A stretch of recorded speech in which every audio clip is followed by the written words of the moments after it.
My brother. How you doing? How you doing today, sister? I'm blessed. I'm blessed. I can't complain. How you doing? Man, I'm positive. I don't have nothing negative to say at all. Yeah, Nothing negative. yeah, Everything positive. thank you for the room. Thank you for the the space on your Facebook. I appreciate you, and on your YouTube.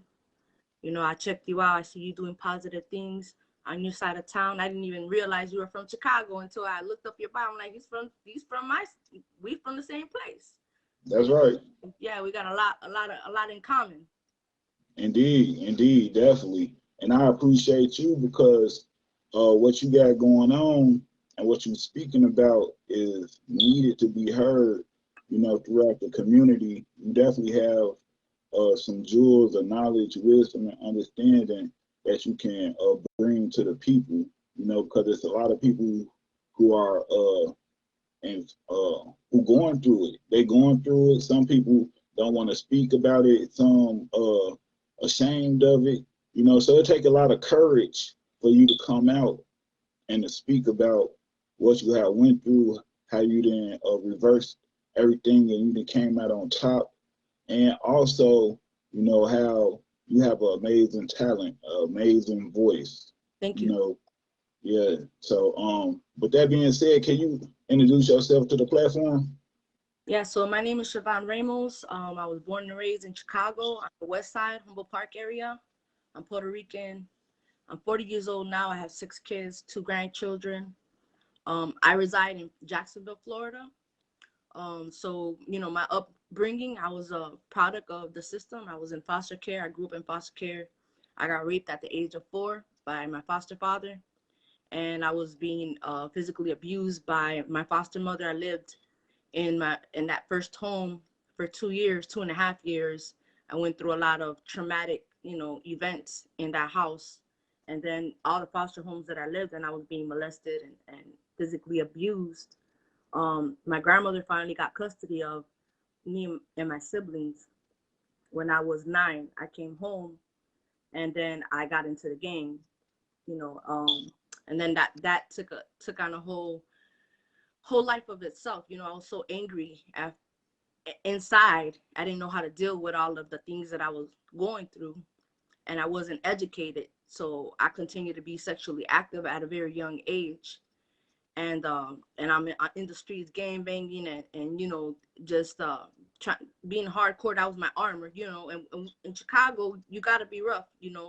Only the tough survive. So um, fast forward, I started doing drugs at 9, drinking at 9, and when I started doing marijuana at 11, and ran away from home at the age of 14, was in the streets on the west side over there by Armitage and Kedzie, homeless. Um, Mm, Straight in the belly of the beast. Had to learn real quick how to survive. So I started slinging, and my uncles and my aunts were all in the gang as well. So they knew me in the streets, and we had a real crazy reputation, notorious reputation. Several of my uncles got assassinated by other rival gangs. We endured a lot of things. I got several aunts and uncles that died of overdoses. You know, mm, I know a lot of our people from Chicago and our folks from Chicago can relate to that kind of environment. Um, so, witnessing my uncle pimp girls, I really didn't know the details of it because I was more on the game banging and slanging side. But whenever he needed me, he would call me, and I would come through. And if I had to put a girl in her place, I'll put the girl in her place.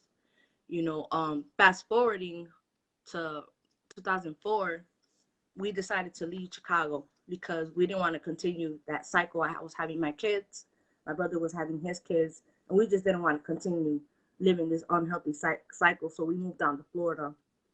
And what we go through a lot. So there was like, physical abuse, sexual abuse at a young age. I didn't have any therapy. I didn't have any management um, to deal with all that stuff that was inside of me.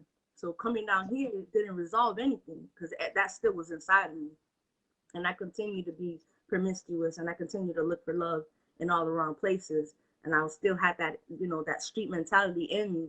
And when I was 36, I met this guy. I was 34 actually. I mean, back up. I met this guy, and we started dating. I met him through his mom. His mom was managing me in music, and so we became, you know, intimately involved, and I ended up, you know, being his girl.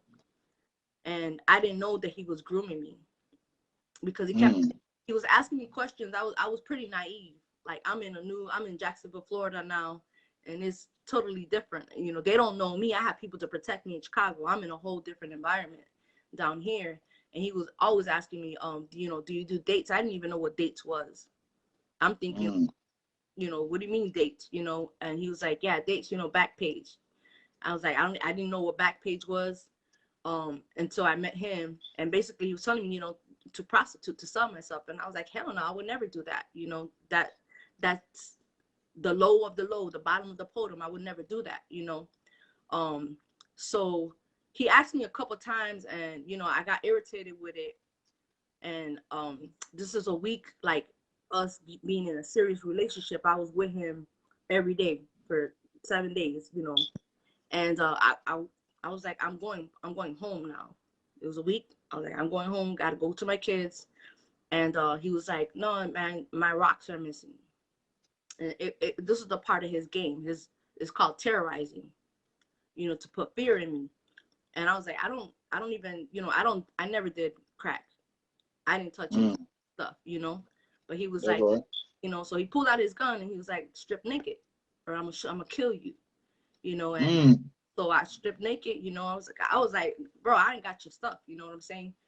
And I was tripping out that he was treating me like this because his whole demeanor had changed. Like, once I wanted to go home, everything changed. Reality done. My bubble busted. You know, he had a machete in the room and a gun. You know, he pulled the gun out of me. I got naked. He searched me. And then I was like, I don't got it, and I'm ready to go. I was scared. I was scared for my life. I was the only one in the room with him. If he wanted to kill me, he could have killed me, and I would have never seen my kids. So, you know, he told me to sit down. I sat on the bed for 3 days. He held me hostage in that hotel room. And I was pleading with him. I was like, I gotta go, you know, I gotta go check on my kids. My family's worried about me, and contacted them. You know, I need to go, at least go check in. And finally, you know, on that Sunday, he was like, okay, I'm gonna give you an hour. If you don't come back, I'm gonna come to your house and I'm gonna come get you and I'm gonna shoot everybody in the house. So I went, and he was, the whole time I'm at my parents' house, he's calling me, you know, I'm coming, you know, I'm gonna be there at, you know, whatever time. So I didn't want to bring that drama in my mom's house, you know, my parents' house. So, you know, I submitted to him, and I was in fear of my life, and I was stuck with him ever since that moment.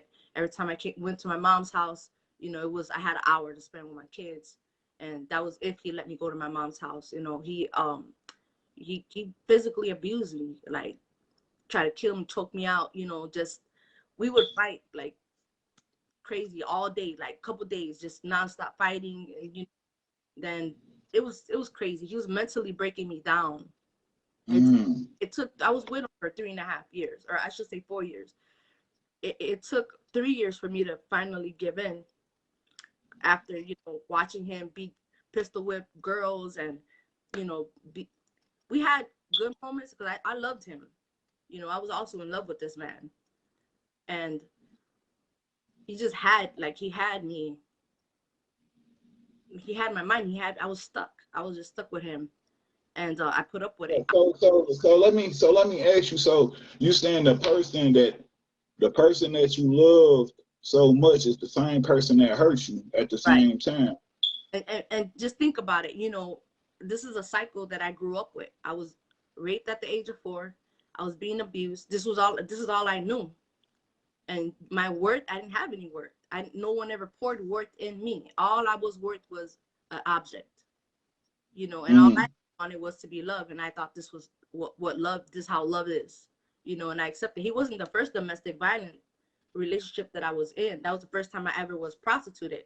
But, you know, um, he was, I didn't have my father growing up either. He was a man figure in my life, you know.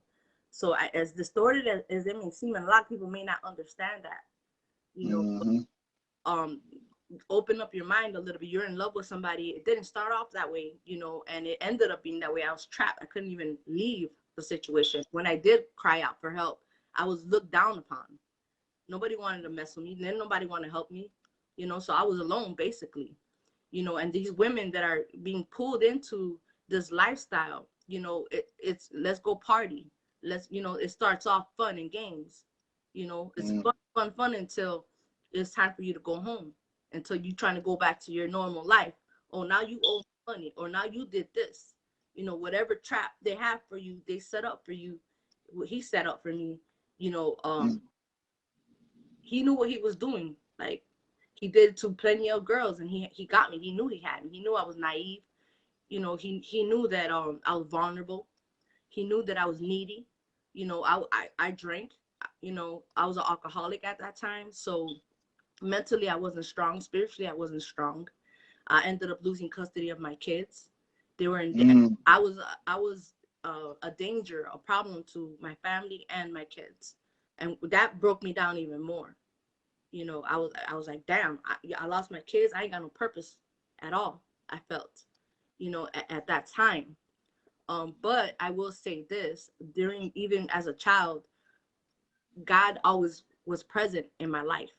When I did cry out to God and I prayed specifically for specific things, He answered. And I didn't pray much when I was little because I didn't have someone teaching me religion. I just cried out to God. I knew there was a God, and I asked God, help me out, please remove me from this home. The first time I asked, I was removed from that home. When I was with him, I had my wits end, and I cried out to God. I said, Lord, I need your help. Please help me get out of this situation. I don't know how to get out of this situation.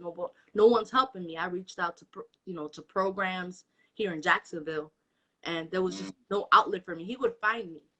He would find me wherever I was at. I don't know how he would find me. He would find me. I went to a shelter. He found me there.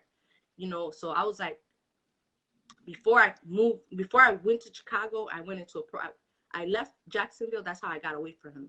And I went into a program. But before I left, I tried to commit suicide. And I was done. I was tired. You tried to kill yourself. Wow. Kill myself. I tried to kill myself. I ran into oncoming traffic, and I got hit by a taxi cab going about 45 miles an hour. He had just got off of 295, the ramp, and he hit me. And there was an officer right behind him. So when I got hit by the car, I flew in the air and I landed on my face. And they said I did like scorpion, like landed on my face and my legs like hit the floor. Yeah. And the officer, and I think about it, like, if the officer wasn't there, God knows the other cars could have hit me, because he immediately stopped. And I don't remember this. This is what witnesses, that people that knew me, because they were trying to catch me. I'm running in the street, like, I was so mad at God for everything that happened. I was blowing up. I was like, F you, God, why would you allow me to go through this for so many years? Why did you put me here to suffer? I didn't want to live. This is not what I chose. I didn't choose this. This was given to me. That was my mind frame at that time. And he spared my life. I'm still here. I woke up at the hospital, and he was, my ex who was trafficking me was in the room with me. And I was like, I was so bitter. I'm still alive, God. He's still here, And they removed him out of the room. They realized there was more to what was going on. When my parents walked in, that was such a sobering moment.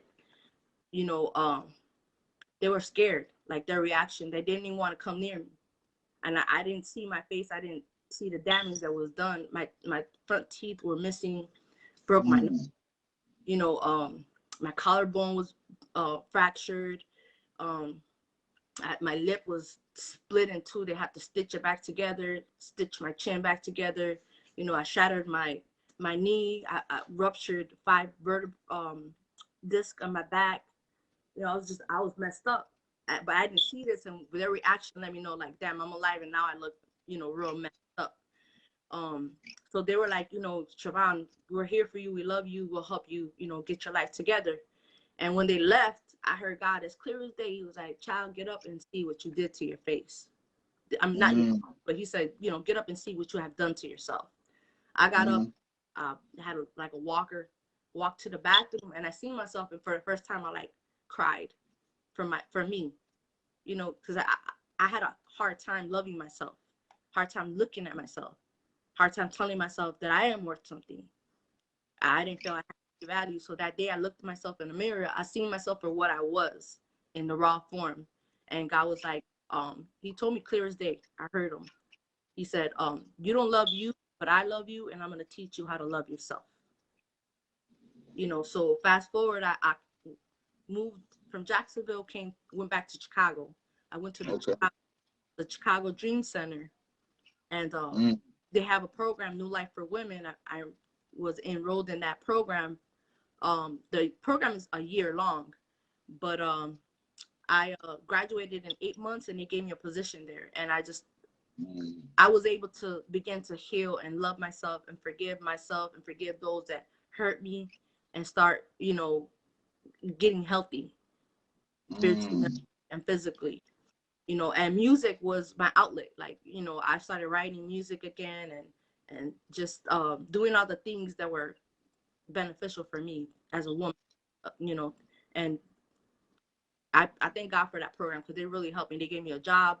They helped me pay off my all my debts. Like, I didn't have no license. They paid like $5,000 worth of tickets, and everything they needed to get paid, they paid it. You know, they flew me to see my family.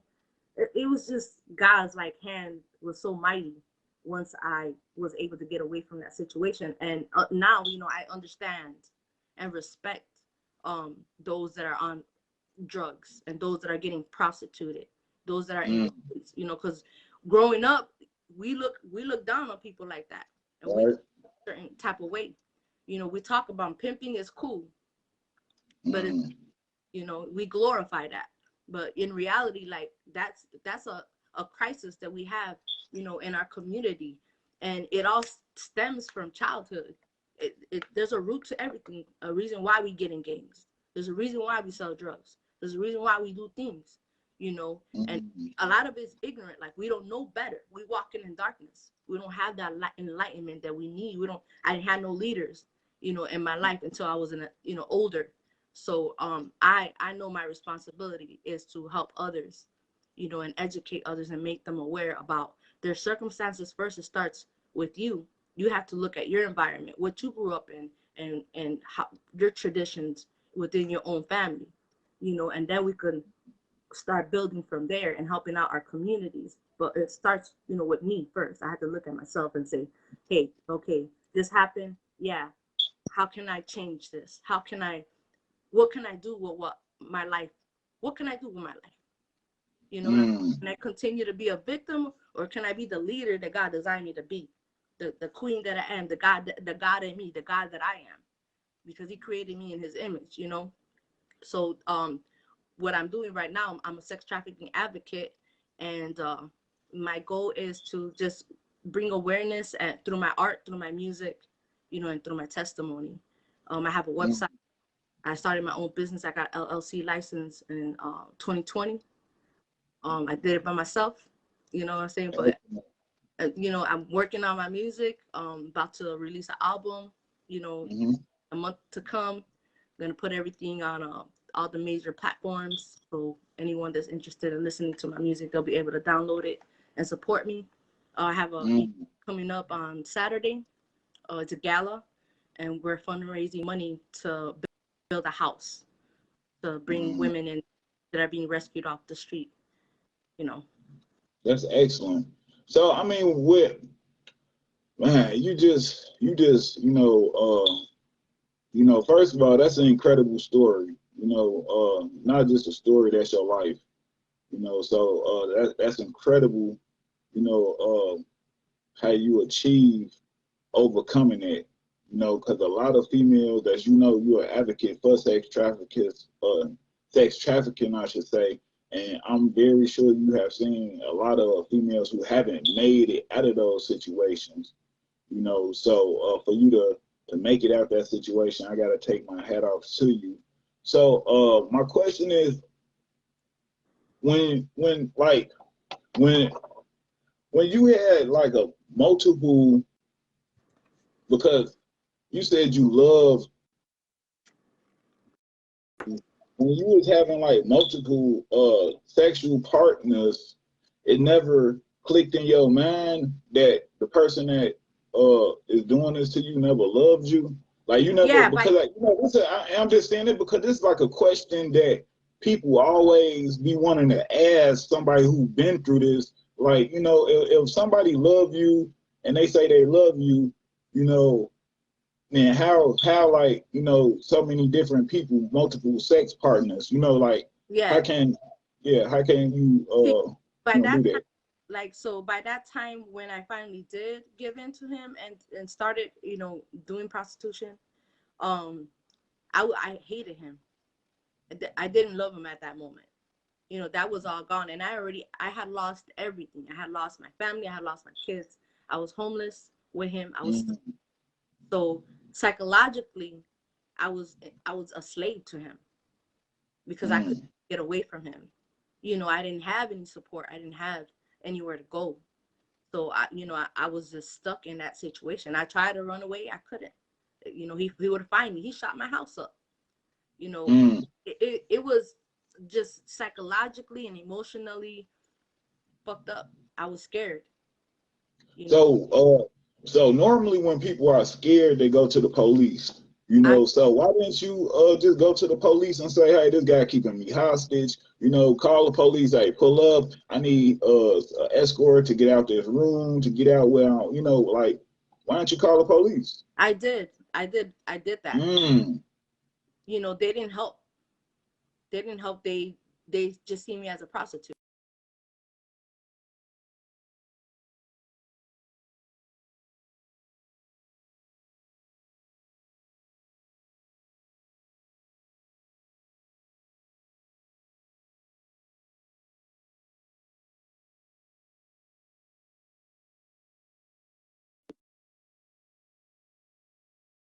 It.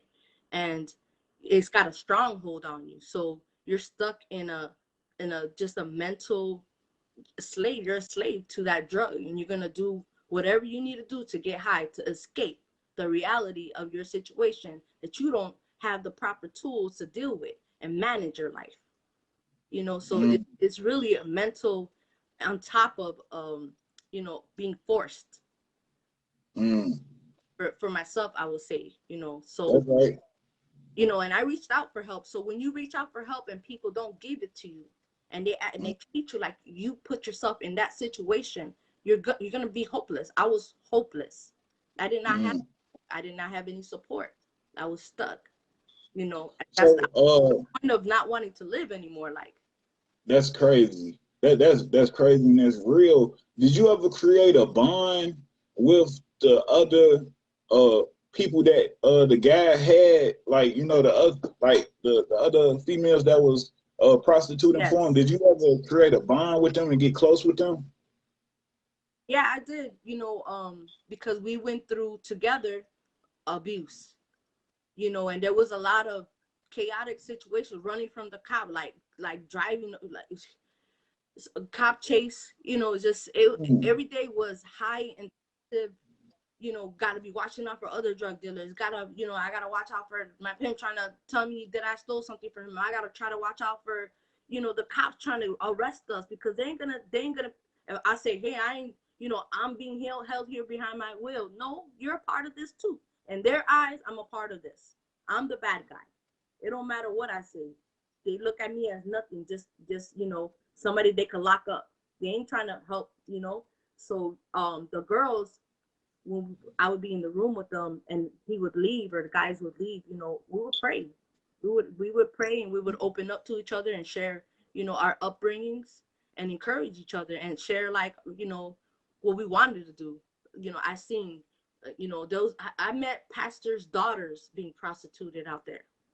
They had Mm. good upbringing, and they that one time, they hanged out with a guy, and the guy got them high, got them hooked on that drug. You know what I'm Wow. saying? Yeah. So there's so many traps. Whatever you like to do, whatever gate that's open that the devil could pull you in, he gonna pull you in. Whether it's selling drugs, because that's another lifestyle within itself. They criminalize, institutionalize our men, you know, and then they break down our women, devalue our women.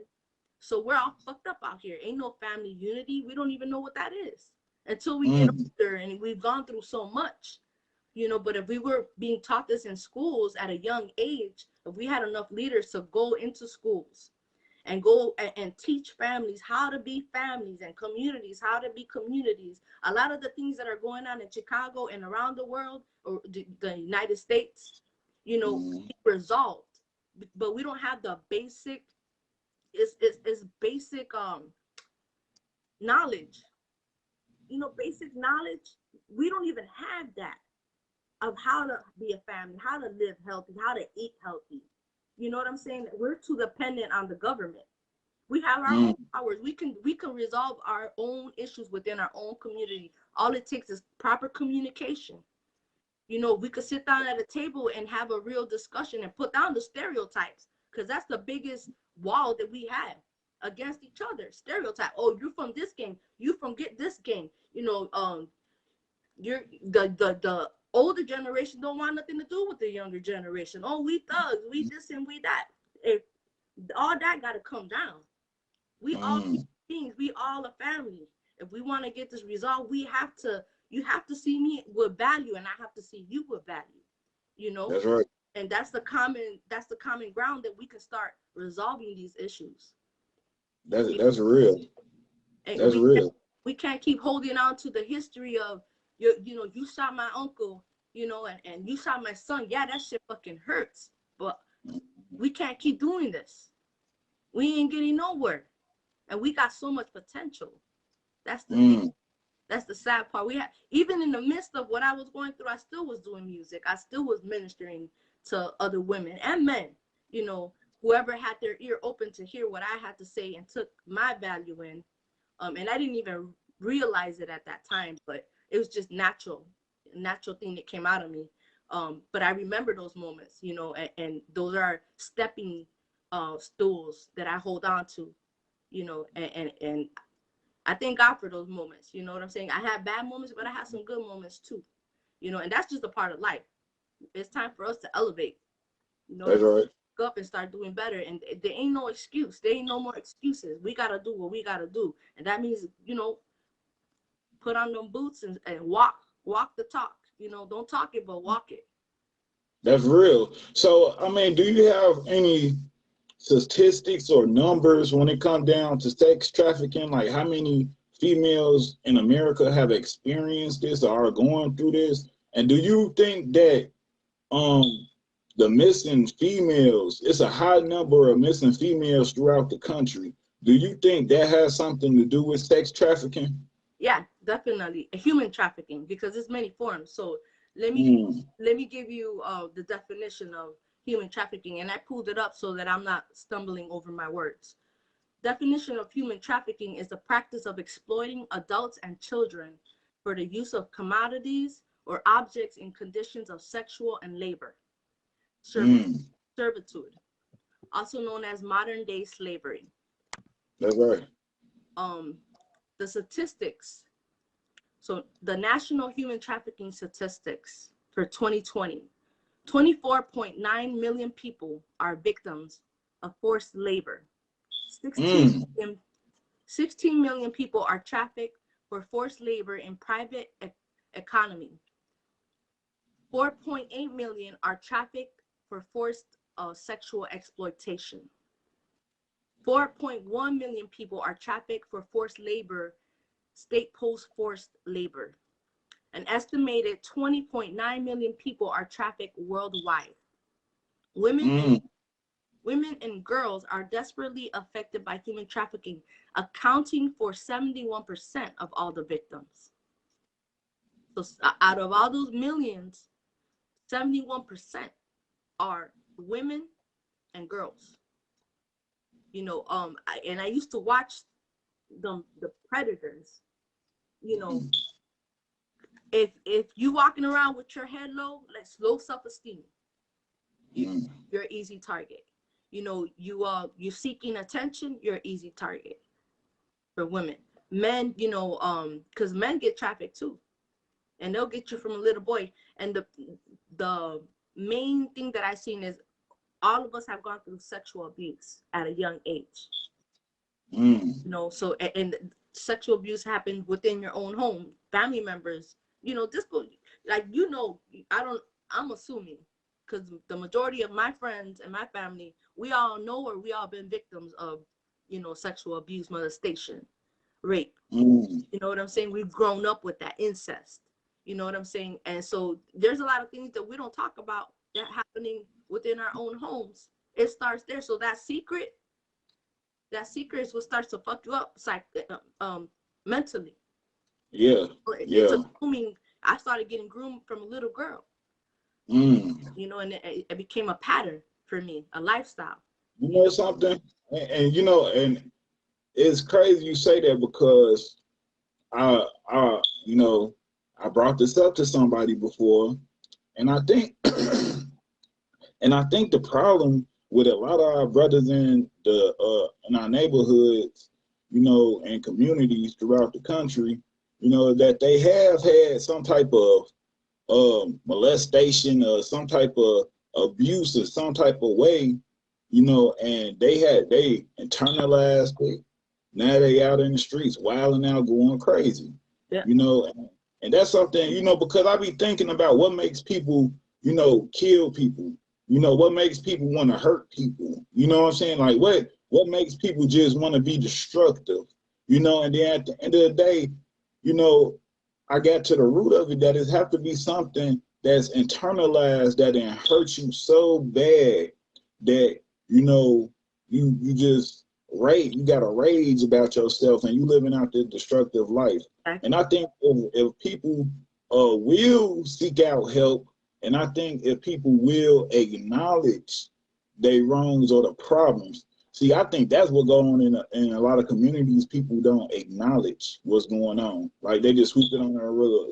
You know what I'm saying? Like the daughter go tell the mama, "Hey, mama, daddy was touching on me." You know, and then mama just sweep it under the rug and act like it never happened. Or blame the child. You Or know blame the daughter. what you Yeah, what you had. yeah. You know what I'm Mm-hmm. saying? That's crazy. That's crazy, man. You look. I met a female. She told me, this ain't about her, but she said something that was real. And she told me a similar story, like I just said about, her going to her mama, telling her, mama, like, my dad been, molesting me. You know what I'm saying? Having sex with me, and how, the mama, she didn't do nothing about it, swept it on the rug. The whole family know. Everybody know about it. Ain't like it's a secret, but ain't nobody did nothing about it. And they still respect the father like he the best dad in the world, and like nothing happened. So this woman got to grow up her whole life with her with the person who hurt her in her life, her dad. You know what I'm saying? The person who then Protect her. to right protect her, then like she got to live with that for her whole life. Right. It's just crazy. It's crazy. That experience Mm. does something to you. When that happened to me, I still remember it like it was yesterday, and I felt Mm. it was my fault for one. I was like, what did I do wrong? I did something wrong because it felt so wrong. It was wrong, but I took the blame on, and all my jewels. I was robbed. I was robbed of my worth, and Mm. that's such a traumatic event for experience for anyone, male or female, because I know a lot of men that have been raped also. It's a difficult thing to talk about and explain the trauma that it does to you. you know Mm. it is, but there's healing is Yeah. possible, and that's through awareness. You got to talk about it first, and you got to create a safe place where you're not going to be judged, because Right. that judgment it robs you as well. It robs you of your hope, so you're gonna shut up and you're not gonna share it with nobody, and you're gonna just battery acid inside of your soul. You're dying inside. Yeah. It's eating That's you up, real. so it affects you long term. It's always gonna be there. Even if you're healing, it still comes up sometimes. I'm okay. I'm better than I was, but I still feel it. And I thank God that I feel it. I don't never want to forget it. where I can't go back and help somebody else or That's understand right. and remember, you know what I'm saying, what Hmm. they're going through, because I went through it too, so I can empathize with you. I have empathy. I can sympathize with you. That's right. So what happened to the guy? Whatever happened to him? So, he got out of jail, and I don't have no contact with him. I stay away from him. I'm in a safe house right now. He just Mm-hmm. recently got out of jail, and I moved. I'm avoiding, you know, anything happening. I don't want to go to jail, and I don't want to get killed. And it's gonna be either or I could just lay low and do what I gotta do. It's okay. I'm adaptable. I'm doing better. Mm-hmm. Stop doing what I'm doing either. I'm gonna keep on bringing awareness. I know he was upset about that. He was looking for me. That's why I moved. My family relocated as well. This is some serious shit. You know what I'm saying? Yeah, I mean it's not just affecting you, it's affecting your family, and I think that a lot of people have to realize that whatever you do in the streets or whatever you do in your life, period, has the effect on your family. You know Yes. what I'm saying? So people got to keep that in mind when you're doing anything in your life. You know that whatever you do, it's gonna have an effect on your family. Like I mean, with that being said, so do everything you've been through, do that. How do you move around? Are you more cautious now? Do like, how does it have an effect on your life where you like peeping out the door before you move, before you walk out? Like, I do. like, Yeah, I mm-hmm, do. Like I'm always on high alert. I'm on mm, alert for me, and I'm high alert for other people as well. Like, I'm peeping. If I see something, going on, I'm a step in. And hey, you need help. I got a number for you. If you need a ride, I can get you out of here. You know what I'm saying? And even with that is risky, but I dedicate my life to changing the situation because I know how I was. I know my position when I was in that place. Then nobody did that for me. No one did. mm. You know what I'm saying? And that's such a people seeing me getting my ass whooped out in the streets, and nobody jump in. Everybody Nobody help. they turned their face, and we do that even here. In our neighborhoods, we turn our faces from things that shouldn't be happening. You know what I'm saying? We have to change that. That has to change. If we want better for ourselves and for our community, we all, like you said, we all have an effect on each other. It takes a village to raise Mhm. a child, you know. That's right. So we have to unify, and we got to put aside like all the darkness and nonsense, and start really being the kings and queens that we are, the gods that we are, and Mm. live royalty, help each other out. We have enough resources out here. We're just not working together to utilize it. Right. Definitely. So, correct me if I'm wrong. You say you got 6 kids? Yeah, I got 6 kids and 2 grandchildren. Okay. So, I mean, I know you definitely instilling in them, the knowledge, wisdom, and understanding that you have. Yes, my kids are That. mentally, physically, and spiritually. They're strong kids. They're very intelligent. They're very aware, street smart. That's one thing me and my family strive on. Especially with my girls and my sons. You respect women, and if you see something happening, you speak up, because that's another thing. We don't speak up, and we're a part of the problem. You don't speak up, you're a part of the problem. And there's a way that you do that. You have to be wise when you're speaking up, and you have to be strong. Stand like Mm. authority. um That's real. my girls, training them to dress appropriately, because we don't want to mislead. I mean, a man's gonna, if your intention, or a woman, because it's not only men, women do this too. If their intentions are wrong, they're still gonna go about their wrongdoings. But there is preventative steps that we could take to prevent stuff like this from happening. You know what I'm saying? Mm. Don't let my daughter, she don't go nowhere by herself. She's gonna play outside. Her brother gonna be right with her. She has to dress appropriately. My older daughter too, because you get kidnapped, you get kidnapped. You know what I'm saying?